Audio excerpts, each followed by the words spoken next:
We've just been learning about triglycerides, and so now that we've learned about them, we want to break them apart, okay?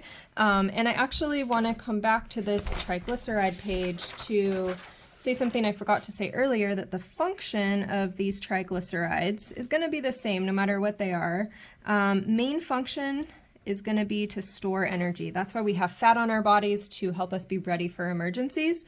So either to store energy or to be broken down and provide energy. So we're either saving it for a crisis or having a crisis and using it. All right, so let's continue to look at a hydrolysis reaction. This should look familiar to what we did back in chapter 13. And so as we look at this, we're going to follow along with the task over here. So anytime we have a reaction, same method, right? First find that reactive functional group.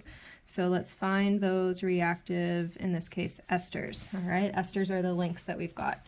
Then I want to look at the reaction conditions. So plus water, and then lipase. Lipase is a family of enzymes that catalyze fat hydrolysis, or lipid enzymes. So I've got that. This is going to be, I can see then adding water. So this is going to be a hydrolysis reaction with my ester functional groups.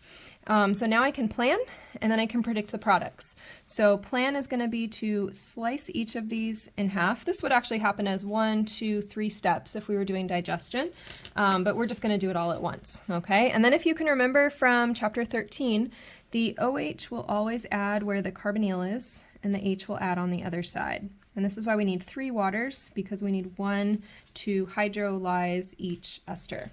All right, so now I'm just going to copy carefully. So I'm going to have some alcohols here. These are reforming my glycerol that was the backbone for me. So filling in these H's are added on. So when I hydrolyze a triglyceride, I get glycerol. And then the other product, notice these are all the same as each other, right? So let's start on the far left. We have that carbonyl on each of them.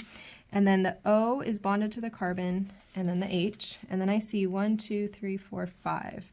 1, 2, 3, 4, 5, and 6 all together. And I fill in those H's. So count carefully.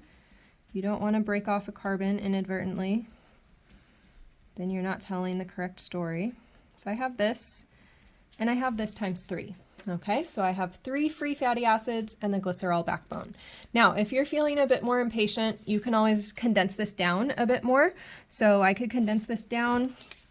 If I keep that HO, I could think about this carbonyl, and then I could say CH2, and I have 1, 2, 3, 4 of those, and then a CH3. Or I could write out all those CH2s, but that would mean the same thing. And again, I would have 3 of those. So these are my fatty acids, and this is my glycerol.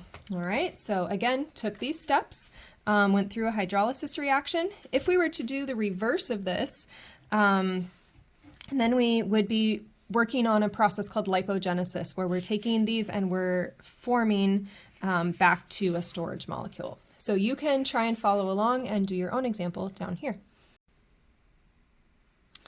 And just to follow up with our hydrolysis of triglycerides, let's take a look at where this fits into the cell and into the larger metabolic processes. So here are our lipids that we might be eating as food. Those lipids get hydrolyzed into glycerol and into fatty acids. So that's what we were just working on right now. Here's those hydrolysis products, and at this point in this pathway, this is where hydrolysis reactions are happening. And this is all happening like in the digestive system outside of the cell. The cell is in here. So that just gives us a little context for the reactions we were just working on.